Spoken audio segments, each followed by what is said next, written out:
With Delhi's air quality improving slightly over the weekend, the centre's air quality panel on Sunday lifted curbs imposed under the final stage of the Air Pollution Action Plan just 3 days after it came into force. On Thursday, in view of the worsening air quality in Delhi and the National Capital Region, after the AQI levels hit the severe plus category, the Commission for Air Quality Management decided to implement measures under Stage 4 of the Graded Response Action Plan. The Graded Response Action Plan, or GRAP, is a set of anti-pollution measures followed in the national capital and the vicinity according to the severity of the situation. But now, in a reversal of these moves, now the ban on the entry of truck traffic in Delhi has been lifted. A ban on medium and heavy goods vehicles has been lifted. The ban on non-BS 6 diesel vehicles has been lifted, and the ban on all industries in Delhi that was put in place just 3 days ago has now been lifted. And the results of the by-elections in 7 assembly seats across 6 states were declared on Sunday. The BJP has won 4 of the 7 by-polls. None of these contests are likely to upset the math for current state governments in place. But with regional parties looking to put together a united front for the 2024 Lok Sabha elections just a year and a half away, these elections have been closely watched because they could serve as a booster shot or perception busters. So what are the big takeaways? Well, the BJP won 4 key polls, but they lost to KCR. The Congress lost 2 seats in Haryana and Telangana, and in Bihar, the BJP, RJD are on equal footing, but there has been a blow to Team Nitish, and Uddhav Thackeray's faction won its first election after the BJP-backed coup led by Eknath Shinde split his Shiv Sena and unseated his government in Maharashtra. But the big story of the day, the TRS won the tightly fought Monogori Bipole. The TRS had gone all out to win this election, with the Chief Minister holding 2 public meetings and deploying his entire team of ministers and MLAs to ensure a win. For the Chief Minister, this has been the first election since he launched the Bharat Rashtra Samiti, or BRS, declaring his national ambitions ahead of the 2024 elections, and it had become a high-stakes bipole as it could set the mood for the assembly elections next year. The TRS managed to win the Monogori Bipole by more than 10,000 votes, even though the BJP candidate gave a tough fight, with critics saying it is not politics but money that won the day. This battle happened between money, power, machinery and governments. So we knew we were fighting 2 giant titans, and as you can see, money and liquor was what ran the show. The TRS had gone all out to win this election, with the Chief Minister holding 2 public meetings and deploying his entire team of ministers and MLAs to ensure a win. I think you know Mr. Amit Shah and Yogi Adityanath and other chief ministers and all central ministers, Mr. Nadda, BJP All India President himself, they all came here for this election. Why not TRS? No government is going to fall or form due to the outcome of this election, and yet the perception was that this was going to set the stage for assembly elections next year, and that's why it became a high stakes battle, and the Chief Minister went all out to ensure that the TRS wins. BJP candidate Komatreddy Rajgopal had quit as Congress MLA, necessitating the bipole that saw heavy spending by both the TRS and the BJP. For the Congress, that Komatreddy Rajgopal had quit to force the bipole. Telangana రాష్ట్రంలోని TRS party ఎమ్మెల్యేలు, ఎంపీలు, మంత్రులు, TRS నాయకులు మొత్తం 3వ తారీఖు సాయంత్రం వరకు మునుగోడులోనే ఉంది. డబ్బు, మద్యం పంచి అధర్మంగా గెలిచే ప్రయత్నం చేయడం జరిగింది. For the Congress, it was humiliating for the candidate to even lose her deposit. The Congress has ended up as a distant third in the Monogori Bipole and therefore lost out even in the perception battle that it is capable of giving a challenge to the TRS to come to power in Telangana in 2023. And in Bihar, the BJP and the RJD were able to retain their respective seats, Gopalganj and Mokama. But for Tejasvi Yadav's RJD, which lost Gopalganj, the seat there by just 2,000 votes, it was Owaisi's AIMIM and the BSP that played spoiler by getting around 20,000 votes.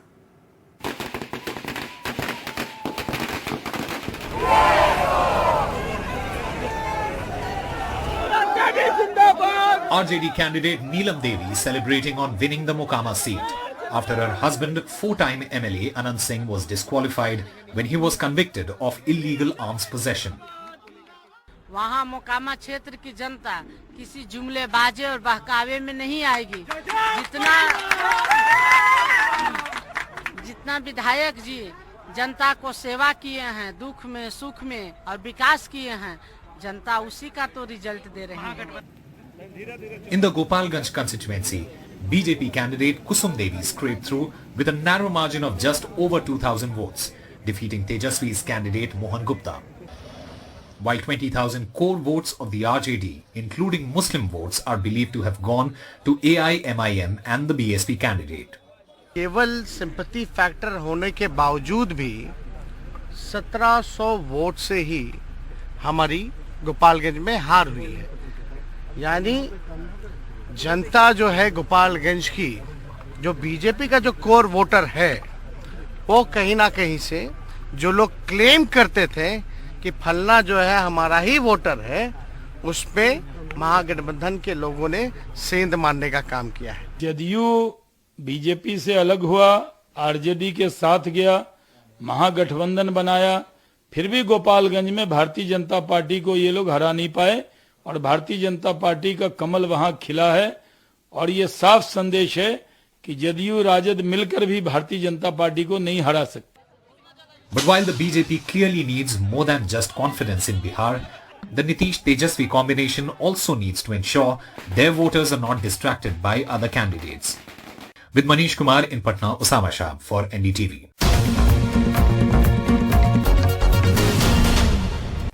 Well, I'm joined at this hour by Rakesh Rao, Deputy Editor of Hindu. Also joining me on the show, Anish Sarjan, cricket analyst. I'll come to you, Rakesh, straight away. How do you describe that innings of Surya Kumar Yadav? Well, that was extraordinary. And I think we've got used to it now because the way he bats, I don't think anybody in contemporary cricket even tries to do that. He's showing some great form also. Because, you know, such individuals don't normally strike so consistently. You will have a Rishabh Pant or somebody like a Jose Butler or somebody like that, you know, who will be going after the bowling. But they don't show this kind of consistency. Luckily for us, it has come on the big stage in the World Cup when our top order looks a little wobbly because at least, you know, 2 out of 3 are not doing so well in every match. So one batsman from the top 3 by turns just holds his ground. And from there onwards, Surya comes and he provides you with a strong finish. So these things are happening now. So this can't just happen every time, but as long as it lasts, just enjoy it. Anish, we have been talking about this man, Surya Kumar Yadav, perhaps since the time he played for Kolkata Knight Riders in the IPL. And for a very long time, we've been hoping for him to get a chance to show his mettle with Team India. It came late, but would you say it came at the right time when he is in the prime of his life? Absolutely, Rika. You know, they say that cricketers get matured after 27, 28, and he got his due time after a long wait at the age of 29, I guess. In 1 year's time, he showed to the world what he's made of. And like my friend mentioned, you know, the shots, what he plays and what you mentioned are jaw-dropping, and you can only enjoy and make hay, you know, and we hope for India's sake that he fires in the next 2 games too. I would like both of you to pick out one shot for me of Surya Kumar Yadav that really stands out for you. Rakesh, can you just go first? Well, there's one which he picked from outside the off stump and scooped it behind the tackle square.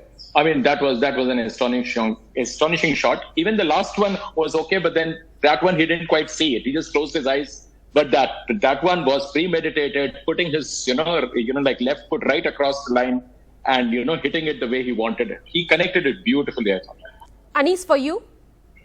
Obviously, the one our friend mentioned, but I like always the shot which goes over the extra cover which he hits in the air. And I believe he's got that timing and that class which makes him play that shot. Also, I believe the final 6 that he played was absolutely breathtaking, and it brought the stadium to a pause. In fact, the fans were left breathless out there inside MCG. Now, just talking a little more about India's batting, Rakesh, can you tell me, going into the semi-final, what is it that India needs to look at and have a hard look at? The major issue happens to be Rohit. Rohit is not consistent because we had these 5 games where we needed to sort out a lot of stuff.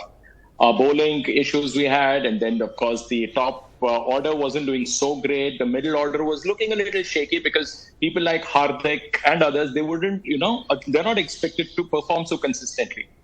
The savior has been Surya, and of course, Virat, provided he gets through the first 25 balls, where he's scoring consistently, run a ball 25, 30, and thereafter he changes gear. So, assuming that Virat gets his share of batting, and then he accelerates, that's all okay. But this is not going to happen day after day. So for me, the biggest worry is Rohit as of now. But then, as I say, the law of averages is firmly in his favor. He should come good in the next game. And it's great to see, Rahul getting some confidence there. But then the moment he reaches his 50, you know that shot is going to be there. He's going to play in the air. He's going to pick his man. And that has happened far too often. But then again, Hardik in the middle is not convincing at all. You don't expect the lower order, although we go with a lot of batting up to number 8. That hasn't really given us a lot of returns there. In terms of bowling, I think Hardik and Akshar Patel liabilities for me so far, because they haven't really done anything worth. They get wickets only when they get the charge. When the batsmen decide to go after Hardik and Akshar, they get their odd wickets here and there. Ashwin could do a lot better, but I'd still wait. Anis, let me come to you and ask you a little bit about India's experiment today with Rishabh Pant. He did not play any of the matches in this World Cup. They brought him in to give him a game, but Pant did not come into his own. Do you expect him to play in the knockouts? Honestly, Rika, I was baffled that they bought him so late. In any case, now the only thing I hope that maybe they wanted to rest DK and get him today, because you are not having any clarity and you're confusing actually what exactly you want. Now, had Rishabh Pant scored a few runs today, you would have said to DK, you are not playing. That's what we did in the 2019 change and chop. We need to give that support what we gave to KL Rahul and back DK to the core. Today, okay, DK got out early, but I would still back DK for the big game, which is the semi-final. He's the finisher and you have to back him, and let's not go with that big name of Rishabh Pant. The last minute to Rakesh, in the match against England, in the semi-final match against England, what is there that India should be mindful of about their opposition? Well, number one, I think they're top 3. For me, the top 3, you have to get rid of them ASAP, because if one of them stays till 40 overs, you are looking at 160, 170. And the same thing applies to you. One of your top 4 has to bat till the 20th over. I don't mind who that guy is. One of them should bat out. I mean, he should be there when India is into the 20th over. Right. Then we will also be scoring in excess of about 170. But then Jose Butler, Alex Hales, this thing, and of course the big man, Jose Butler. Too dangerous. Well, but England also take care of Mark Wood. That's what I want to say. Mark Wood is the danger. Mark Wood, the speedster. True. The crucial cog in England's wheel that India has to be cautious about. Thank you very much, Anis and Rakesh, for joining me on the show at this hour.